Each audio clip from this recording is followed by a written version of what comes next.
Hello everyone. If you love touching animal stories and want to follow the inspiring journey of these adorable friends, don't forget to hit the subscribe button now so you won't miss any of our videos. Now, let's dive into today's emotional story. Sometimes, it's not the number of years we live, but the love we give and receive that defines a lifetime. In a quiet corner of the world, there's a little house filled with love, memories, and the gentle footsteps of a white dog named Sandy. For a decade, he was more than just a pet. He was family, a loyal friend who never asked for much but gave everything he had. This is the story of Sandy's final winter. A story of love, sacrifice, and the unbreakable bond between a dog and the two souls who loved him with all their hearts. In a quiet, weathered home at the edge of a small village, an elderly couple lived peacefully with their old white dog named Sandy. For 10 faithful years, Sandy had been their constant companion. A silent presence during quiet mornings, a gentle warmth during cold nights, and a cherished part of their daily life. To them, he was not just a dog, but family. But now, as winter approached, a heavy sadness hung in the air. The grandmother sat beside Sandy, brushing his fur slowly, tears silently falling onto her lap. Her hands trembled slightly with age, but more so with the pain of knowing the truth. Sandy was nearing the end of his journey. "He's going soon," she whispered, not looking up. Her voice cracked under the weight of her emotions.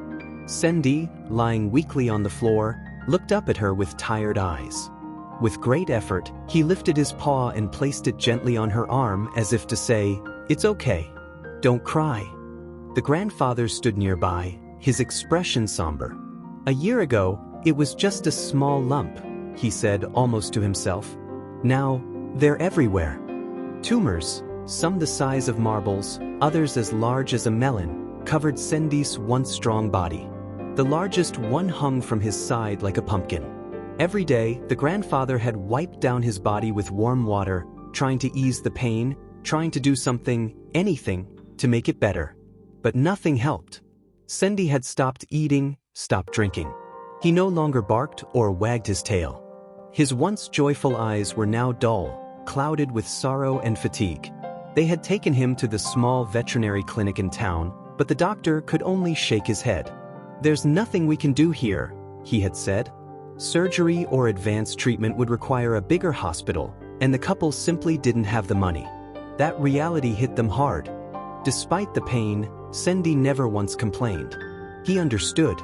When he saw the grandfather's eyes well up with tears, he would lift his paw, his small, silent way of saying, "I'm still here. Don't be sad." For days, Sandy refused to eat. The grandfather brought food to his bed, coaxed him softly, but the pain had drained all his strength. One afternoon, the grandmother decided to try something special. She went into the kitchen and cooked a large pot of bone broth, rich and warm, filled with nutrients and love. When she brought it to him, Sandy sniffed it weakly. Slowly, he took a few sips. It was a small victory, but enough to make her smile through her tears. Still, his body was shutting down. He lay quietly on the wooden floor, staring into the distance, waiting. The couple could do nothing but sit by his side, holding his paws, whispering memories from the past, trying to stay strong. Word eventually reached a local rescue organization. Hearing about Sandy's condition, they sent a veterinarian to the home. The examination was brief but serious. The largest tumor measured 20 centimeters. The vet's face darkened. "He needs surgery immediately. There's a small chance it could help." The couple hesitated. They didn't want Sandy to suffer anymore, but they also didn't want to give up hope. The rescuers offered to take care of the costs and arranged everything. But when it was time to leave, Sandy wouldn't move. He lay still, resisting every gentle tug of encouragement. "He doesn't want to leave this house," the grandmother said softly. "Maybe he's afraid that once he leaves, he'll never come back." With great patience, the couple sat beside him, talking to him softly, reminding him they would be by his side every step of the way. Eventually, Sandy stood, legs trembling, and walked slowly to the car. During the ride to the city, Sandy rested his head on the door, watching the trees and fields pass by. He looked out the window with a faraway gaze, as if trying to take in every last image of the world he loved. In his heart, perhaps he still hoped for just a few more years with the people he loved most. It was already dark when they reached the hospital. The doctors quickly prepared for surgery. Due to Cindy's age, they couldn't use anesthesia. It was too dangerous. Instead, they used light sedation to keep him calm. The grandfather stayed beside him, stroking his head, whispering softly, "You're okay, boy. I'm right here." Cindy's body trembled with pain. He twitched and jerked, but not a single sound came from him. He bore the pain in silence. The grandmother stood at the door, hands clenched, watching with tears rolling down her cheeks. The surgery went on for hours. Finally, it was done. The largest tumor was removed. Exhausted but alive, Cindy stood on his own feet. He took a slow, shaky step forward, then another, and then he walked to the grandfather and gently placed his head against his chest. The old man knelt down, hugging him tight. "You did so well," he whispered, voice breaking. "You're so brave." For the first time in weeks, there was a spark in Cindy's eyes. His tail gave a faint wag. He was alive. There was hope, but not for long.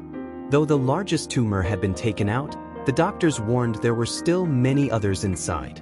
They would need to wait for biopsy results to understand the full picture.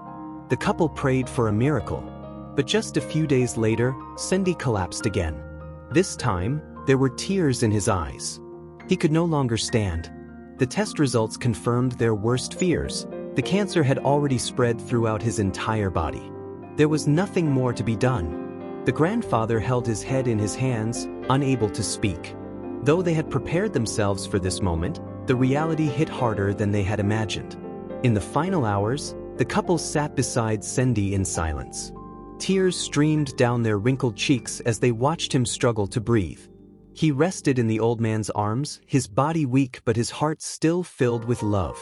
And in those last moments, he looked up at them one final time, eyes full of sorrow, but also peace. He knew he was loved deeply, unconditionally. And that, perhaps, made everything okay. Cindy closed his eyes and let go. He didn't die alone. He died in the arms of the ones who had loved him every day for 10 years, and who would carry his memory in their hearts for the rest of their lives. Even as his body failed him, Cindy's heart never did.